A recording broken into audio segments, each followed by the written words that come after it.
সামর্থ্য থাকলে কখনোই গ্রামে থাকা উচিত নয়। আমার মতে সামর্থ্য থাকলে কখনোই গ্রামে থাকা উচিত নয়। গ্রামে 100 বিঘা জমির মালিক হওয়ার চাইতে শহরে এক টুকরো ভাড়া বাসায় থাকা অনেক ভালো, অনেক আরামদায়ক, অনেক সম্মানের। গ্রামে স্থায়ীভাবে বসবাস করাটাকে কোন সূচকে এগিয়ে রাখা যায়? আসলে এখানে বেশিরভাগ মানুষ এতটাই টক্সিক যে তারা নিজেদের ব্যক্তিগত জীবনের চাইতে আপনার জীবন নিয়ে বেশি চিন্তিত।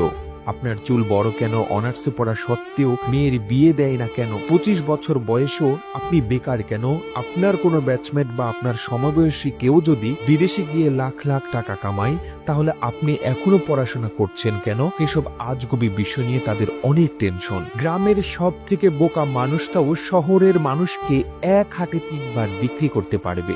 সামান্য জমি জমা নিয়ে যে কূটনৈতিক খেলা চলে গ্রামের মুরব্বীদের মাথায়, তা আন্তর্জাতিক কূটনীতিকদের মাথায়ও খেলবে না। আপনি পুকুরে যত্ন সহকারে মাছ চাষ করবেন, একদিন ঘুম থেকে উঠে দেখবেন যে সব মাছ মরে ভেসে আছে।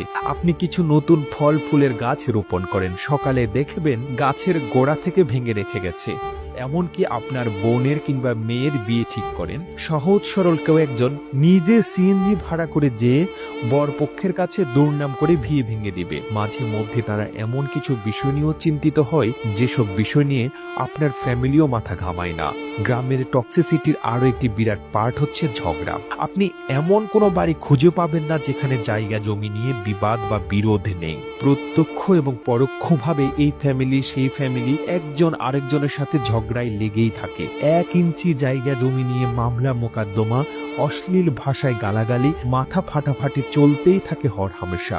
এইজন ওইজনের নামে গোপনে প্যাচ লাগিয়ে ঝগড়া বাঁধিয়ে দেওয়া, কাউকে পছন্দ না হলে তাকে নিয়ে গ্রামের জনে জনে কুৎসা রটানো করা, এমনকি বিবাহের প্রস্তাব আসলেও গোপনে প্যাচ লাগিয়ে দেওয়া যেন গ্রামের মানুষের নিত্যদিনের কাজ। গ্রামের বেশিরভাগ মানুষ এতটাই অজ্ঞ যে তারা সফটওয়্যার ইঞ্জিনিয়ার বোঝে না, ইলেকট্রিক্যাল ইঞ্জিনিয়ার বোঝে না, এমনকি এমবিবিএস ডাক্তার মানেও তারা বোঝে না। তাদের কাছে সরকারি চাকরি মানেই পুলিশ হোক সে কনস্টেবল, আর্মি হোক সে সৈনিক, পিয়ন কিংবা প্রাইমারি স্কুলের শিক্ষক, এগুলোই তাদের কাছে সরকারি চাকরির মানদণ্ড।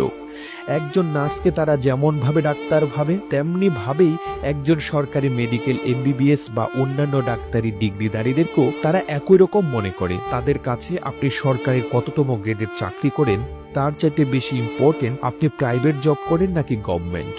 আপনি প্রাইমারি স্কুলের পিয়ন হলেও হয়তোবা তারা মেয়ে বিয়ে দিতে চাইবে, কিন্তু যদি শোনে আপনি প্রাইভেট কোম্পানির চাকরি করেন, সে চাকরি যতই ভালো হোক তারা আমতা আমতা করবেই তাদের কাছে।